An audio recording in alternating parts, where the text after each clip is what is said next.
देश में एक लॉ, स्ट्रॉन्ग लॉ बनाने के लिए सालों साल निकल जाते हैं। नारी शक्ति वंदन का बिल का आप हाल देख लीजिए, कितने साल और चाहिए इनको बिल पास करने के लिए, कितने साल और चाहिए इनको कोई स्ट्रॉन्ग एक्ट बनाने के लिए, फीमेल सेफ्टी के लिए, वुमेन सेफ्टी के लिए, चाइल्ड सेफ्टी के लिए, सोशल सिक्योरिटी के लिए। कितना टाइम और चाहिए इनके देश का आर्किटेक्चर ठीक करने के लिए, कितना टाइम और चाहिए इनका world class road facility infrastructure provide करने के लिए। सालों साल निकल जाएंगे, हम सेम ही प्रॉब्लम से डील कर रहे होंगे आज से 100 साल बाद भी, क्योंकि जो हमारा जो मनी है, टैक्स पेयर का जो मनी है, वो कमा रहा है, वो देश के लिए नहीं कमा रहा, इन लोगों की सैलरी पे करने के लिए, इनकी सुख सुविधा को, इनकी शौक को पालने के लिए हम कमा रहे हैं। ये पर एमपी अप्रोक्स 2.9 करोड़ का खर्चा है। 2.9 करोड़ में आप किसे हायर नहीं कर सकते, एक बहुत ही पढ़े लिखे बंदे को हायर कर सकते हैं।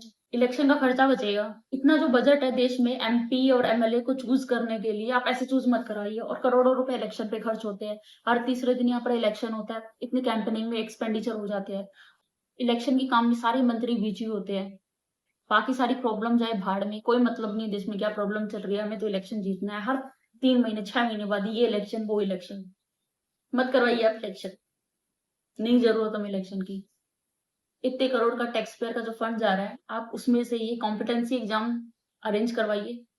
उस कॉम्पिटेंसी एग्जाम में जितने 788 लोग टॉप करते हैं, या 4123 स्टेट लेवल जो टोटल एमएलए है, हर स्टेट का जितना भी एमएलए बनते हैं, उतने लोग टॉप करते हैं, उनको आप एक फिक्स टेन्योर के लिए हायर करोगे कि वो लोग मंत्री बनेंगे, और वो ये देश के लिए डिसीजन लेंगे या देश के लिए कुछ कानून बनाएंगे, और उनको मंथली सैलरी पे रखेंगे। जो सेम स्ट्रक्चर जो कॉमन पीपल का सेम रखोगे। इससे आपका एक चीज होगा, एक तो आपको फालतू की भाषणबाजी नहीं सुननी होगी मंत्रियों की, एसटी एससी धर्म ये वो, ना कि रैलियों की वजह से आपकी ट्रैफिक जैम की प्रॉब्लम फेस करते कॉमन पीपल, वो नहीं फेस करेंगे।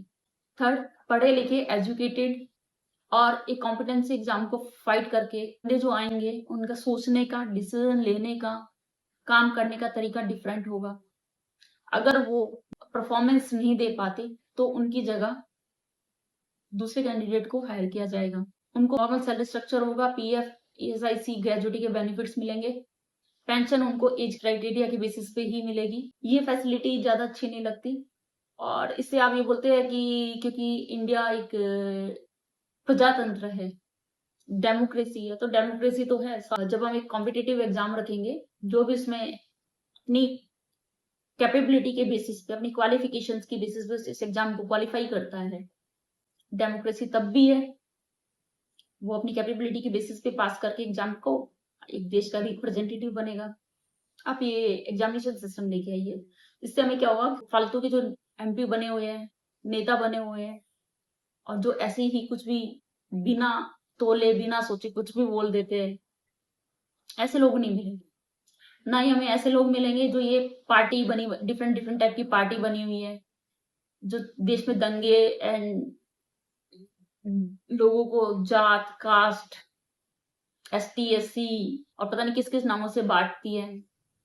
पूरे मीडिया को उन्होंने हाईजैक कर रखा है, 24 घंटे एक ही टाइप की न्यूज चलती है। आज कुछ किसी ने गलत बोल दिया, पूरे दिन वो डिस्कस होगा, उस डिस्कशन में किसी ने कुछ और वर्ड बोल दिया तो दूसरे दिन डिबेट का टॉपिक वो बन जाता है। देश की में कुछ और प्रॉब्लम है ही नहीं, कोई डिस्कस करना ही नहीं।